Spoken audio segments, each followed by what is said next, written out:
all across America and around the world.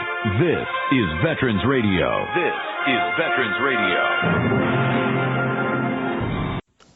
Welcome to Veterans Radio. I am Jim Fausone. I'm the officer of the deck today. We've got some great programs for you. I think you'll find very interesting. We always want to remind you can find more about Veterans Radio at its Facebook site or by going to veteransradio.net, where we're on the web 24/7. You can find a lot of our podcasts there as well. We post new ones every Tuesday, so you can get a new story, a new interview, something you didn't know before by going to veteransradio.net. And before we get started, we want to thank our sponsors. First up, we want to thank National Veteran Business Development Council, nvbdc.org. It was established to certify both service-disabled and veteran-owned businesses. You'll find out how they can help your business by going to nvbdc.org. We want to thank Legal Help for Veterans. Legal Help for Veterans fights for veterans' disability rights all across the nation. You can reach them at 800-693-4800 or on the web at legalhelpforveterans.com. We want to welcome to Veterans Radio today Jennifer-Ruth Green. She is a lieutenant colonel in the Indiana Air National Guard. She has a really interesting history of military service, as does her family, actually. And we want to bring her to the attention of our veteran radio listeners all over the country. Jennifer-Ruth, welcome to Veterans Radio. Thank you so much, Jim. It's an honor to be here. I really appreciate the opportunity to talk a little bit about my story today. Well, thank you for what you do for veterans. Oh, thank you. We love being able to tell these stories so that others can kind of relate and say, oh, I understand that, or, boy, that gave me a view I never thought of before. So let's start with this. You're one of 6 kids of your parents, Paul and Vivian. When did you get the bug to go into military service? Yes, I'm the baby of 6 and the favorite, just in case anybody was wondering. And my parents, they're amazing. They've been married 54 years. And my father was senior NCO in the military, in the Air Force specifically. And I remember when I was little, I would always try to help and put his shoes by the door. If he was shining his shoes, I would try to grab the brush or grab the items so that he could go do it, just assemble them for him. And I remember wanting to be a help to him in that way. I was probably more of a hindrance when I was 4, 5, 6, 7 years old, but he was kind enough to let me engage with him. So that was really encouraging. And my grandfather was a chief in the Air Force. And so my mom's father was also in the Army. And so a strong military history. But I remember when I was in high school, I joined the junior ROTC program. And I knew that I wanted to do something with languages, travel the world, and be in the military. My mom speaks Tagalog. She's Filipino, so she spoke English and Tagalog growing up. And then my father studied Russian. So they wanted us to learn a language, and they sent us to Japanese school for 8 years. And so every Saturday from 2nd grade to 10th grade, we would learn language and culture and history.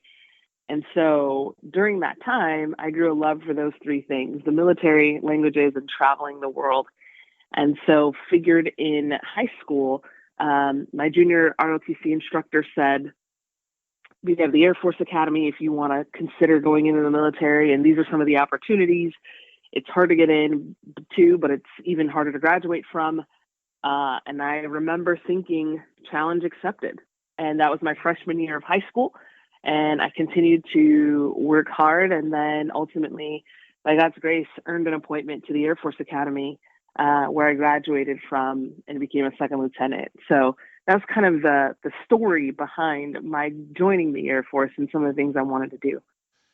It's not a typical path for an African-American young girl in high school to, join junior ROTC or put their sights on the Air Force Academy. while it sounds like you would have had a lot of family support for that, how was the network of friends and others who kind of, maybe the other siblings who sort of said, "Do you have enough dedication to do this? Are you strong enough to do this?" I don't know that any of my siblings ever questioned the resiliency or anything that I brought to the table. My parents were very focused on preparing us for whatever the task at hand may be. So they said, their philosophy was, I'm not saving money for your college plans for any of you. I'm just going to prepare you to be so well-rounded that other people will pay for it. And so we did sports, we did academics, we had high standards for academics in our household, we did extracurricular activities, we were involved in local community service projects, involved in our church. And so it wasn't, it was the expectation that we would do well. So it wasn't a high pressure household by any stretch. Our parents were very loving, very kind, very gracious, very giving people to the community and us. But education was something that they were very disciplined about. So when considering going to the Air Force Academy, it wasn't, there was honestly no pushback. It was honest, pure excitement. So I was grateful for that. Oh, absolutely. And the emphasis on education, including, 8 years of learning Japanese, going to Japanese school on Saturday to learn the language. There's some discipline there. There's some resolve there. So that's great. Talk to us a little bit about your active duty assignments once you got out of the Air Force Academy in 2005. Sure. So one of the unique things about the Air Force Academy is that you get people from all over the country that are the best of the best that applied. I want to make sure I throw that caveat in, right? Because they're amazing people that go to other universities, but those who choose to apply and get accepted are very talented people. So the pool, you go from being a big fish in a little pond to a little fish in a big pond, and the competition is very steep. And people may find this surprising about me, but truly and honestly, I'm not competitive. I just have this team concept and I enjoy working with teams and I like it when we do well, but I am not the type to I gotta win at any cost, that kind of thing. I want to work hard and I want to do well, but I'm not competitive. And so I was happy to participate, to graduate, to connect with friends, to grow, to learn, those kinds of things. And so it's an entirely different environment though, which it becomes incredibly competitive. And, at the Air Force Academy itself, earned a pilot slot and then was able to start flying, got my pilot's license. And actually, you come from this highly successful opportunity where you just graduated, you've just become a lieutenant, and now you're out, training. I was in pilot training. And I wouldn't say unfortunately, but the reality was at the time, I didn't understand aeronautical decision-making. Just couldn't quite conceptualize all of the things in the 3D space that I needed to. And so I was 6 weeks, before earning my pilot wings, and I washed out of pilot training.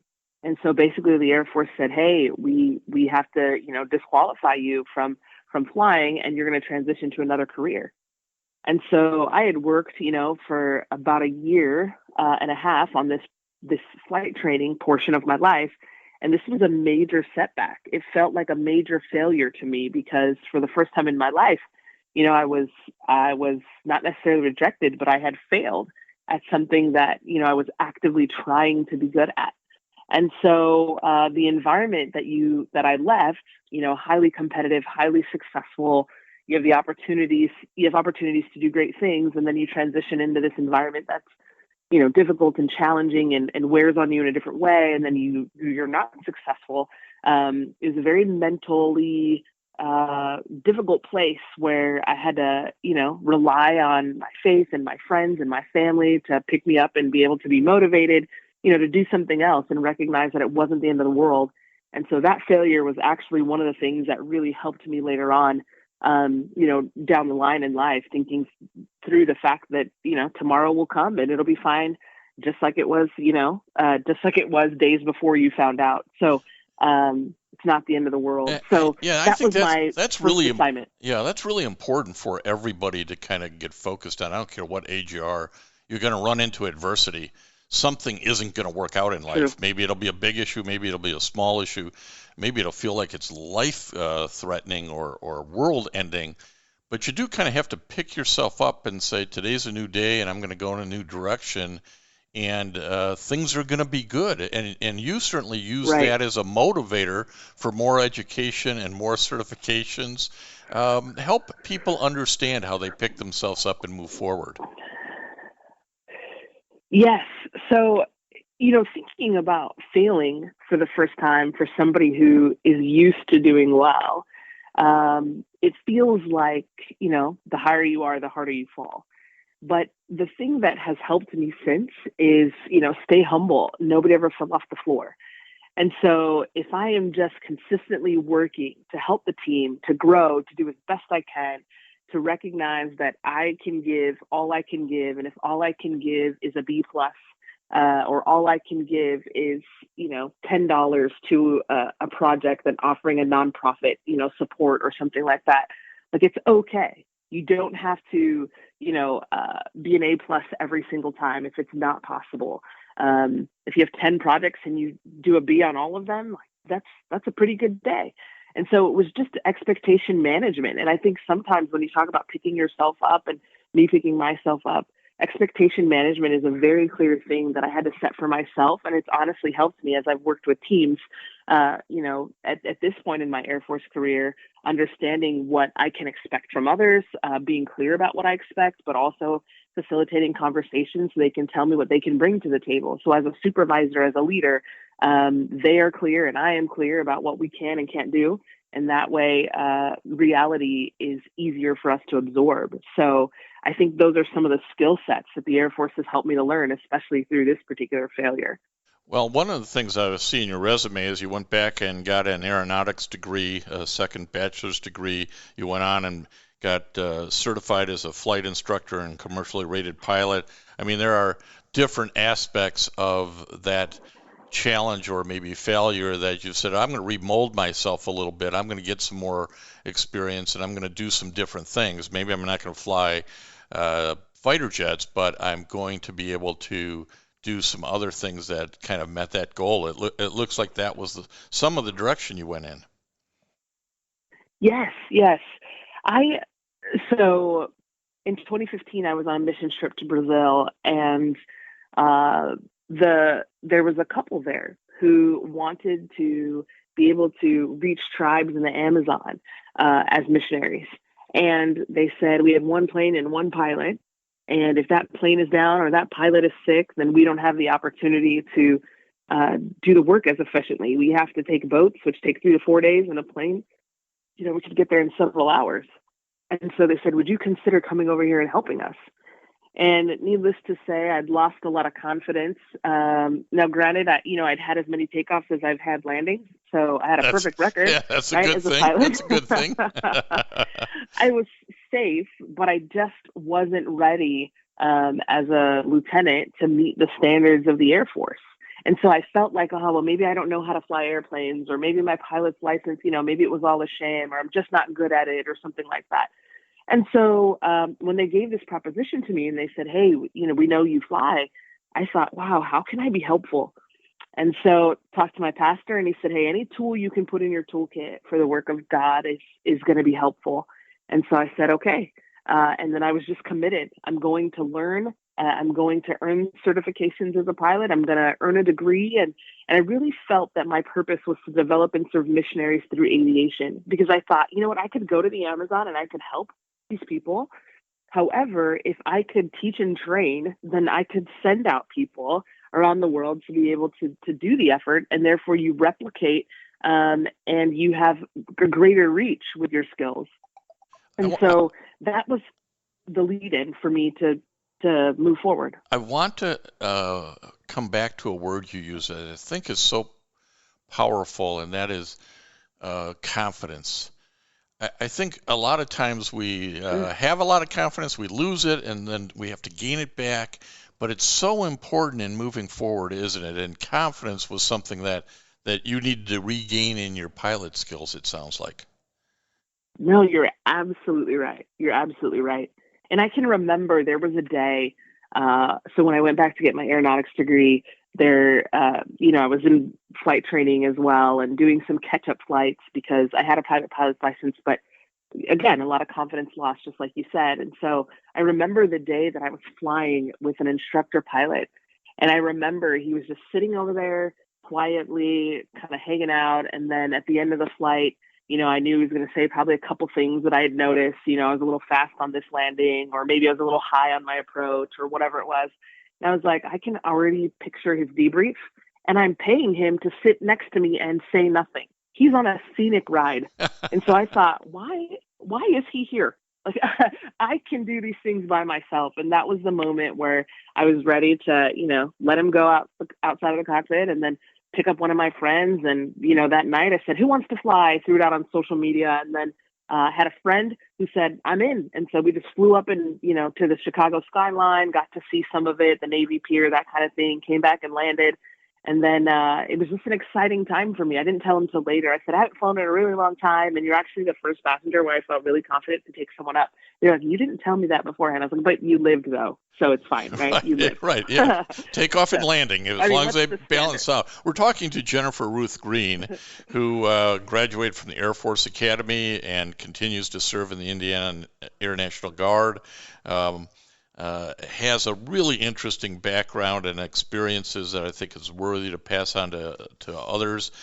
One of the things that you got yourself involved in, and I'm going to come back and talk about the Indiana National Guard in a minute, but one of the things that you got your involvement in, and we're kind of touching on, is Mission Aero Pipeline, this nonprofit. Talk to us a little bit about that. So Mission Aero Pipeline is my passion. I just really want to prepare young people for opportunities after graduation. And we have an emphasis on missionary aviation, and we use aviation to bring people in and bring their attention to the opportunities we provide. So it's a free program, but there's a character element. And so you have to meet the character requirements, showing up on time, being honest, those kinds of things. And so they're built into the curriculum. And we will provide you the opportunity to learn this skill. And so it's an amazing opportunity for me to connect with young people as early as 5th grade. We get the chance to do one-off presentations or host, events, air show type events at the local airport here in Northwest Indiana. And I get the chance to be embedded with students in a classroom and teach them from 5th grade all the way through college. And it's an honor for me because these young people, we started out with 20 and now we're down to 3, but these are 3 young people who are dedicated to working hard, to committing to the character requirements, to committing to the service requirements, and are committed to studying and preparing themselves so that they can have this free opportunity. And so we have great young people that we got the chance to work with. But say, for example, you found out that somebody cheated on an assignment, and the immediate response is, to have the conversation about why it happened and what happened and that kind of thing. But at the end of the day, the primary sanction, barring any grave circumstances, is disenrollment from the program. And the reason is because we have high standards, because if we're asking people to give money to a nonprofit for you to be able to learn, I have to be able to trust you. And I have to trust that when you do a walk around and you go look at the aircraft and tell me everything checks out, and that you've checked the oil, you've checked the fuel, you've checked the tire pressure, you've made sure that the struts are 3 inches, that you've, seen whether the flaps work today or not. I have to trust that. And if I can't trust you to turn in an assignment and it's completely your work, then I can't trust my life in your aircraft.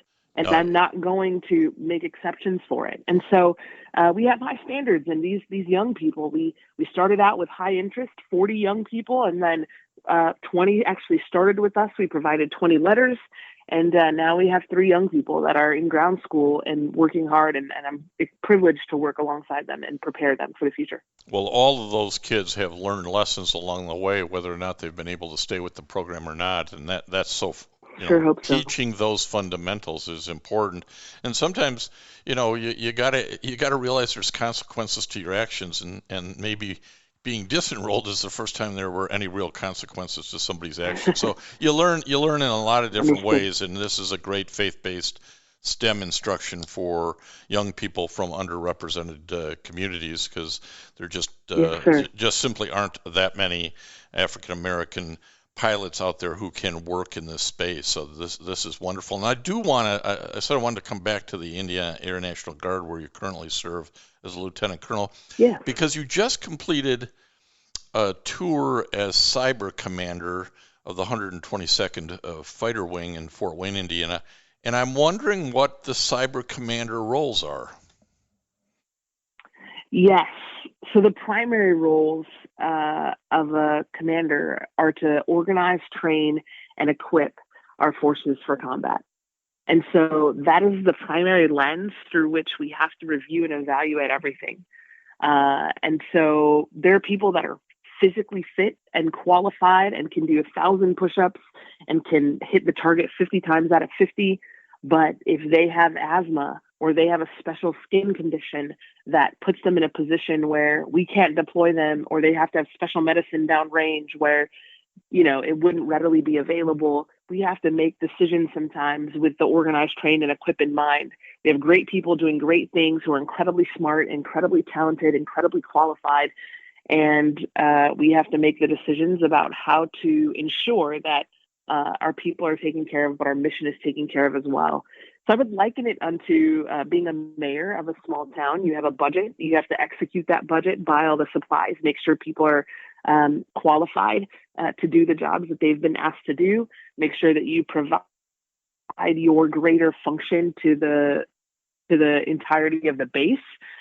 So there's somebody who does civil engineering, or the firefighters, and they all need that tech support that, to make sure that the aircraft have all of the information they need to secure the data as they're getting ready to go fly. And so there's certain things that are Air Force specific, but if we look at it in comparison to an illustration that I believe most of our listeners will understand, I would say a mayor of a small city. You have a lot of opportunities to make decisions, to govern, to lead, and to serve, but ultimately the primary job is to organize, train, and equip people for war. So let's be realistic here. Military service is not without challenges and burdens, and everybody I think who's served has had those. You had your time over in Iraq during the Operation Iraqi Freedom. Tell us about some of those challenges that you had during that period. So during Operation Iraqi Freedom, after I washed out of pilot training, I became a special agent with the Air Force Office of Special Investigations. And so they offered 5 opportunities to be picked up that year for my classmates and I. And so I was one of those 5 that got picked across the Air Force of those who applied. And it was an amazing opportunity to be responsible for counterintelligence operations. And our primary training was to vet and recruit spies. And we would spend time connecting with our counterparts, not only, alphabet soup, FBI, DEA, NCIS, CID, those types, but we would also connect with our Iraqi counterparts and help with their mission as they were striving to set up their agent training capabilities there. So one of the things that, war taught me, first of all, I will say war is the ugliest thing I've ever been a part of. But you just see the depravity of mankind. You see how you have to dehumanize people in order to prepare to take their life. There's a reason why people who can freely kill people without any reservations or any type of emotion are called psychopaths, because it's inhumane. It's difficult. And I think that thinking through the realities of warfare, it changes your mindset to put people in a place where you don't see them as fathers and sons and wives and daughters. You see them as an object that potentially is going to keep you from going home to your family. And so in light of that, it changes something in your brain, and the decompression on the tail end after deploying and spending time on guard, far as like having your senses up and making sure that you were safe and the people around you were safe. And I served as a mission commander, and my goal and responsibility was to make sure that I brought everybody back that I left with on the mission and brought them back in the same condition they left in. All of that kind of changes you a little bit, and you have to decompress. And it took a while, you know, after combat to kind of sift through that and talk through those things and talk about, you know, instances where you nearly lost your life, where you know that God kept you alive. And so war is definitely an ugly thing, but the opportunity to come back safe and sound is not something that all of my friends had the opportunity to do. So I pay great respect to the families of First Lieutenant Rosalind Schulte, Captain Mark McDowell, and Special Agent Matt Kuglik. It is part of the reality that military service has those types of challenges embedded in it. We should never think otherwise. But one of the questions I would have for you, Jennifer-Ruth Green, is as you, and I'm sure you get plenty of opportunity to talk to young people, as you reflect back on this military career that you've had, would you still encourage folks to young folks to get involved and serve their country in the military? I think the military is one of the highest callings that we could ever have as Americans. And I don't say that to, you know, to provide any sort of Kool-Aid, if you will. I say that because the opportunity to work with and serve alongside people who you would be willing to give your life for, and you may have never even shaken their hand, that is amazing. You know, Simon Sinek says a team is not a group of people who work together towards the same goal. A team is a group of people who trust one another. And so we can all have the same goal of neutralizing a threat downrange, but merely because we wear the uniform together, we trust one another. And so it takes a minute for me to get to know civilian members and say, hey, are you on the same team? You know, are you pointing your weapon in the right direction? Are you pointing it downrange? As opposed to fratricide or something like that. It takes that trust element, and the uniform automatically provides that. And you get to be a part of an amazing team that does amazing things in service to our country. And I think about, you know, this quote by George Orwell that I really like. He says, people sleep peaceably in their beds at night because rough men stand ready to do violence on their behalf. And that quote is so powerful because, you know, when we think about the fact that our country was at war on two fronts for 20 years, and what started it was that war hit our country on September 11th, 2001. But since then, it has not. And it has not because there are people who have kept it at bay, who have allowed us to have infrastructure, who have allowed us to be able to go to the hospital when we want to, who have allowed us to have an electronic grid that, you know, our banks are still working, or we're still getting paychecks, or we're still have the ability to speak our own language. All of those things are because rough men stood ready to do violence on people's behalf. And so to be a part of that team, to have kept war at bay and to have kept it away from people is something that's amazing. And it's not necessarily to say we need a pat on the back, or I desire to have people look and applaud and say, thank you for your service. No, but not at all. When thinking about young people and the question, should I serve? If it's right for you, the opportunity will provide you an amazing opportunity to be a part of a team, and it'll provide you with the opportunity to make sure that people can sleep peaceably in their beds. And it's an exciting thing to be a part of, and one that is very, very unique. If you're able-bodied and willing, I would say absolutely, please do. Well, we're really glad that you had some time this afternoon to talk to us, Jennifer-Ruth Green. You're still in the middle of your service to the country. You've got some exciting things both in the military and outside the military where you'll continue to serve your community. That is fantastic, and certainly the work that you're doing with faith-based organizations is very noble and worthy. So again, thank you for spending a little time with Veterans Radio today. Thank you. God bless you. And I want to thank everybody for listening to Veterans Radio today. I am Jim Fausone. It's been a pleasure to be your host. I'm a veterans disability lawyer at Legal Help for Veterans, and you can reach us at 800-693-4800 or legalhelpforveterans.com on the web. You can follow Veterans Radio on Facebook and listen to its podcasts and internet radio shows by going to veteransradio.net. And until next time, you are dismissed. If you have a VA claim denied by the Board of Veterans' Appeals, contact Legal Help for Veterans at 1-800-693-4800.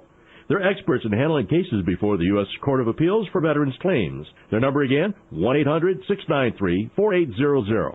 We again want to thank our national sponsors, the National Veterans Business Development Council, nvbdc.org, VA Ann Arbor Health Care System, the Vietnam Veterans of America Charles S. Kettles Chapter, Ann Arbor, Michigan, VFW Graf O'Hara Post 423 in Ann Arbor, and the American Legion Press Corn Post 46, also in Ann Arbor.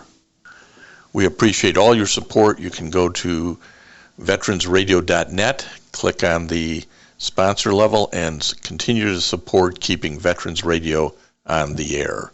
And until next time, you are dismissed. Hello, it is Ryan, and we could all use an extra bright spot in our day, couldn't we? Just to make up for things like sitting in traffic, doing the dishes, counting your steps, you know, all the mundane stuff. That is why I'm such a big fan of Chumba Casino. Chumba Casino has all your favorite social casino-style games that you can play for free anytime, anywhere with daily bonuses. That should brighten your day a little. Actually, a lot. So sign up now at ChumbaCasino.com. That's ChumbaCasino.com. No purchase necessary. VGW Group. Void where prohibited by law. See terms and conditions. 18+.